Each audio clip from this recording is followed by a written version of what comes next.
The collect for the fourth Sunday after Easter carries out the task of schooling our desires in service to the great school of love, that is the Eucharist. In the following week we observe a similar pedagogy at work in the Orations of the fifth Sunday after Easter. We begin with the collect.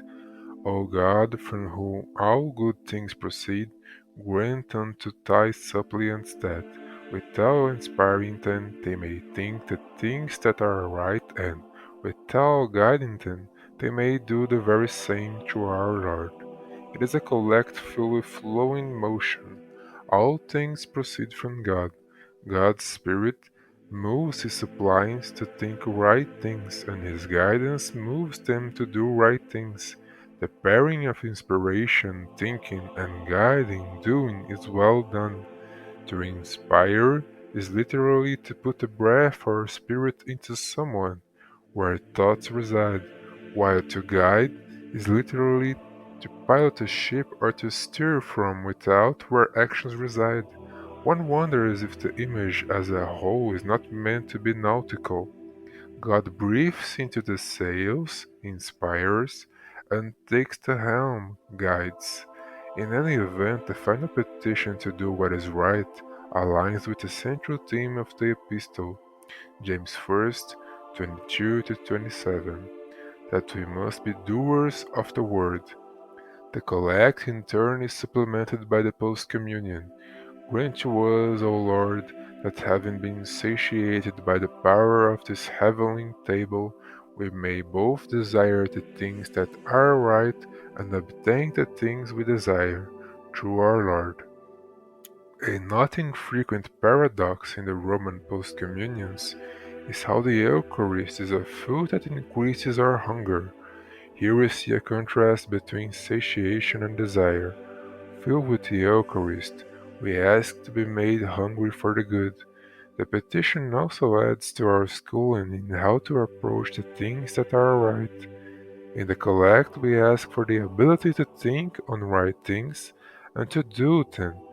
Here we ask for a desire of right things and to obtain them. Not just our minds and our deeds must be corrected, but our hearts must fall in love with what is right in order to achieve the good life. It is a recurring temptation to think of happiness as simply getting what one wants. If I want a nice house, a nice car, and a nice bank account and get them, I will be happy. But this view overlooks one crucial factor. As Cicero writes, to want what is not decent is itself the very worst misery, and not obtaining what you want is not so miserable as wanting to obtain what is not right, for depravity of the will brings more evil than fortune brings good to anyone. Or as Saint Monica succinctly puts it after her son Saint Augustine asks her if everyone who was what he wants is happy.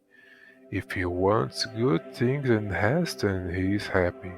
But if he wants bad things, he is unhappy, even if he has them.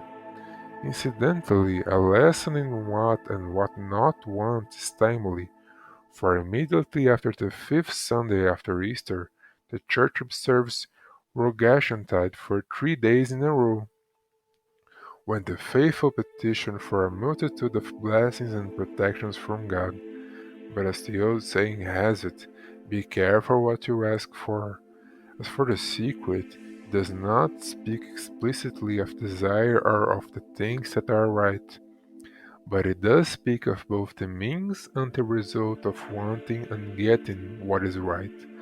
Receive, O Lord, the prayers of the faithful along with the oblations of their sacrificial offerings, that by these offices of loving devotion we may cross over to heavenly glory, through our Lord. The prayer has a rich concentration of sacrificial language. The word prayers has a sacrificial connotation, and obviously so do oblation and hostia, sacrificial offering, victim, etc. Officium or office is essentially the Latin word for liturgia, a public service offered on behalf of the people.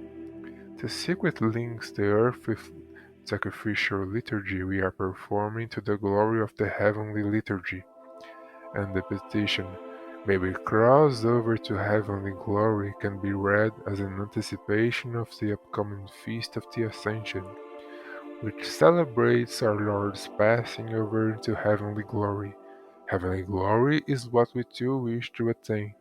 Glory is the reward for thinking, desiring, and doing what is right, and heavenly glory is the reward for thinking, desiring, and doing what is right in the eyes of God. We pray that this liturgical office, our school of love and devotion, will make it so for us.